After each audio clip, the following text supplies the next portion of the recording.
ndị be anyị na-eme aga unu dị chọọ ote ekwete long time n'olu oyibo. Anyị abịakwa m ọzọ n'ihe mmemme anyị na-eweta n'unu n'ime Nsukka Gist TV.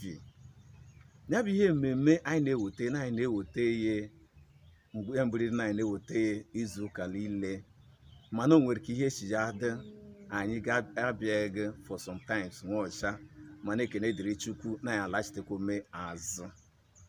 Eha m bụ Chikodili ma bụ m nwanne unu onye Igbo Nsukka.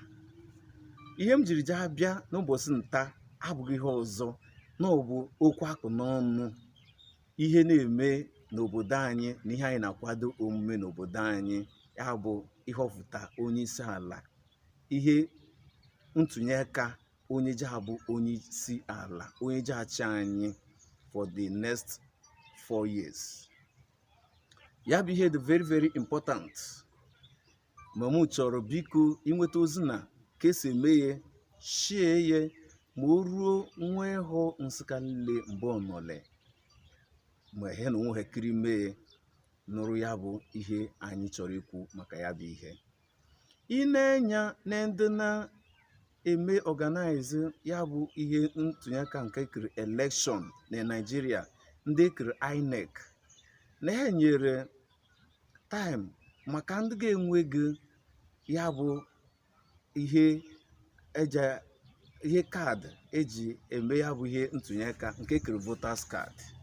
So ị na-enya na ha na-eme enwe, the exercise is ongoing. Me ihe a na-eje emepe na ya bụ slot for this new registration bụ maka ndị ga-erulego 18 years mgbe emere nke mere mgbe gara aga, ya nekwa ma ndị isi agbọ ncha, ndị ekwe ndị Thomas na-asụ na onweghị ihe eji voters card eme na etemata votu na ọkaụntụ ka ọ bụrụ ya na onye mara na tenta na ọka na-enweta believe na atụma votu na ọkaụntụ ka biko, that belief is from the pit of hell. Mee nke iji bụrụ mmadụ, mee Chukwu mee nke o ji bụrụ Chukwu. Bata ya bụ ihe voters card, tụma ya bụ vote, mee Chukwu fụma n'ime nke gị, ha anụ Chukwu nke hụrụ ahụ.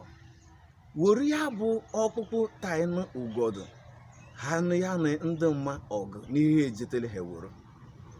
Afụfa anyị gataja n'afọ 7 gara aga nwaọcha jerute nwaọcha abụghị mmasị Chukwu na ọbụ ọrụ mmadụ ibe anyị.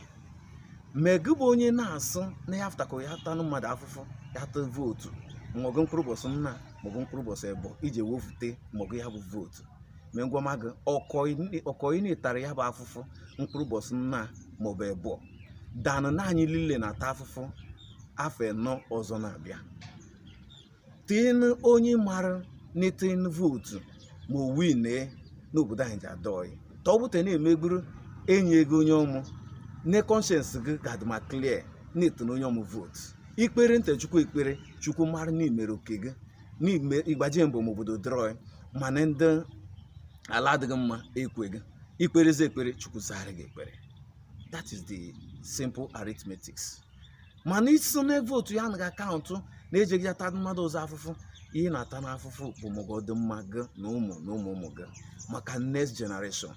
Maka na ọ bụ na anyị bụ ndị ndụ nwaọcha esighị plan jee mee ihe, jee put things in place, get the next generation je ya dọghị n'ọdụkọkwaghị oyi, and they will never forgive us. Ndị si n'obodo ọzọ mba ofesi nke ndị ugwu na-abịa na ebe anyị agbata ya bụ voters card, ma ha tinye onye na-asụ asụsụ ha dịka ka anyị si ya ama na ndị site Niger te Chad na-abịa agbata voters card. Ọ ga-abụ gị bụ onye Igbo Nsukka maọbụ onye Igbo maọbụ onye Nigeria so nwere ala Nigeria na-asụ na votu gị akaụntụ, votu onye si na Chad na akaụntụ, onye si na Niger na akaụntụ, ma nke gị akaụntụ. Some of you during 2015 election na ọ bụ ekwuru okwu ụfọdụ si don't worry na onye ji achịgịrịma gịrị gosi ọkwa mere anyị vam n'anya good luck bụ anyị kwadoro mgbọ, mana most of ndị na-akwado good luck after the result vote negosi eme ndị Hausa were kirute kwacha good luck na egbere. Anyị ga na-ata afụfụ for almost 8 years now. If you want, ọ bụ na ị chọrọ ma ya bụ afụfụ anyị na-ata continue ejili agbata voters card, na ọ bụrụ na ị chọrọ ma ọ kwụsị nwanne m chi ọ bụ dị n'ifu ọ bụ dị na ndala ji agbata voters card ma anyị medo m obodo anyị ma ị gagide na ya bụ afụfụ ejighị afụfụ anyị isi gị bụ onye ga-achọghị ịgbata card biko ti muche na ya bụ ihe ji agbata ma ọ bụ suffer don tire me okay biko ji agbata voters card ma ya bụ ihe gara sonyegide n'ihe anyị na-eme n'ime Nsukka Gist TV ma ọ bụ na bụ nke anyị deje no